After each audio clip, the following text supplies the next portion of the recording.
IMC, indice de masse corporelle, son utilité. Vous avez déjà tous entendu parler d'IMC, donc l'indice de masse corporelle, que ce soit au cabinet, chez votre médecin, ou vous l'avez lu peut-être sur internet, mais qu'est-ce que c'est exactement, comment il est calculé et est-ce vraiment utile? Bonjour à tous et bienvenue dans cette nouvelle vidéo. Je m'appelle Jennifer, je suis coach équilibre et nutrition et j'aide les femmes actives à faire de leur alimentation une alliée pour qu'elles se sentent bien au quotidien. Je vous invite tout d'abord à vous abonner à cette chaîne si ce n'est pas encore fait, à liker la vidéo, à me mettre aussi en commentaire ce que vous en pensez et peut-être des idées pour de prochaines vidéos.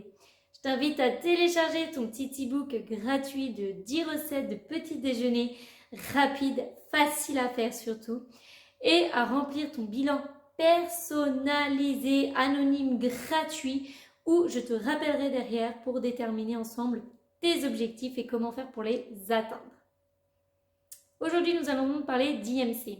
L'IMC, c'est donc l'indice de masse corporelle. En fait, c'est pour calculer la corpulence des personnes. Cet indice, en fait, là où cela me pose un petit problème déjà, de 1, c'est que c'est le même indice, le même calcul qu'on soit un homme ou une femme.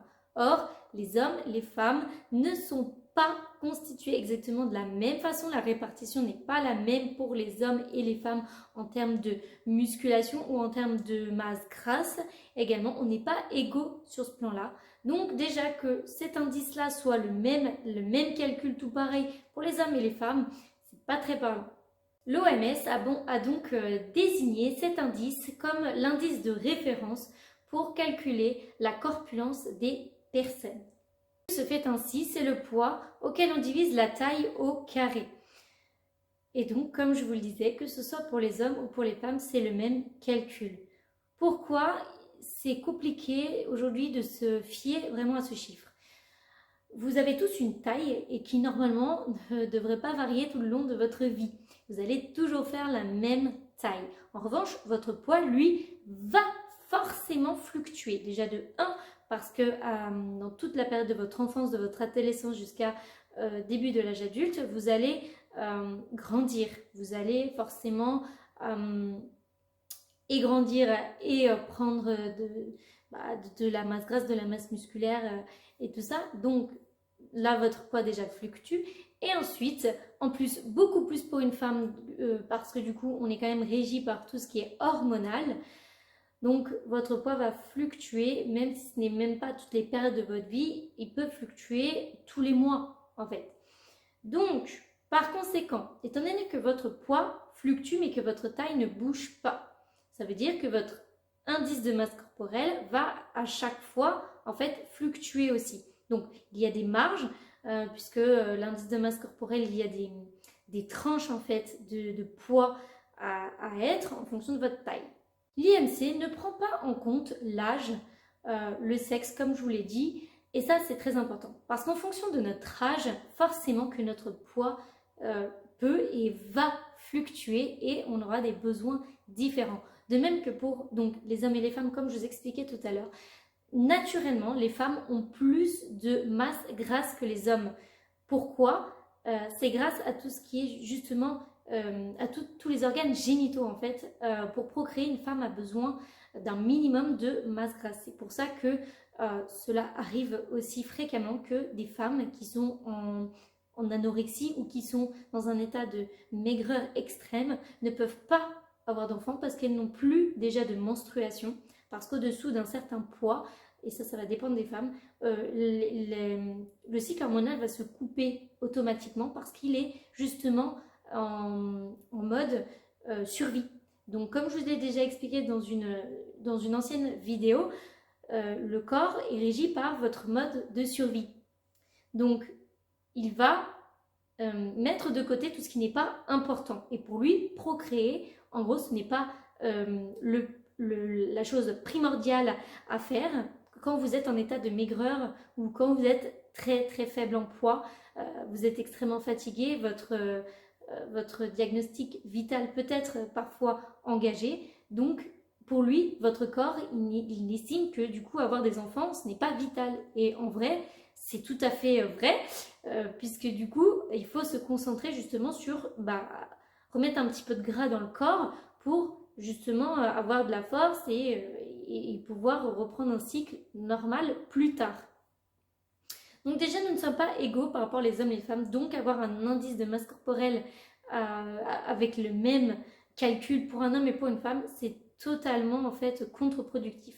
De plus, en fait, ce qui peut être très problématique dans certains cas, et c'est déjà arrivé avec l'une de ma patientes qui était très axée sur l'IMC justement, et se dire voilà, j'ai tel IMC, et en fait elle se bloquait dessus en se disant il faut absolument que j'arrive en dessous, que je maigrisse parce que mon IMC il est trop haut, parce que peut-être son médecin lui avait dit que son IMC était trop haut, ou que Tartampion lui avait dit que son IMC était trop haut.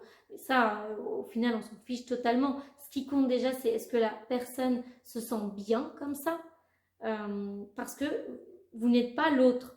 Bien que pour vous, peut-être une personne est en surpoids, vous ne savez déjà pas pourquoi elle est en surpoids. Il peut y avoir des facteurs en fait qui sont, on va dire, un petit peu pas physiologiques. Donc en fait, c'est pas parce qu'une personne est en surpoids qu'elle le veut, qu'elle s'est mise volontairement dans cette situation et qu'elle ne fait rien pour s'en sortir.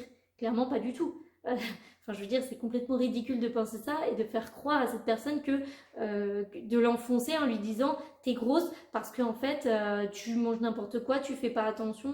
Alors que parfois, des personnes qui sont en surpoids vont avoir une alimentation peut-être même plus saine que des personnes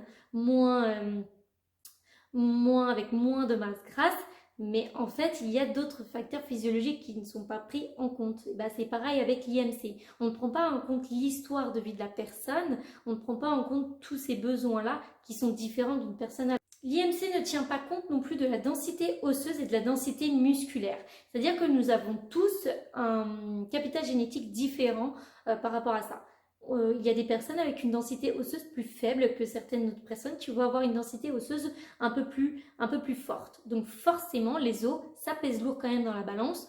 Donc si une personne avec une densité osseuse est plus forte qu'une personne avec une densité plus faible, avec la même taille, le même poids, bah forcément l'IMC sera différent. Alors c'est pas parce que la personne a plus de graisse, non, ça peut être parce que la personne a une densité osseuse plus importante. De même pour les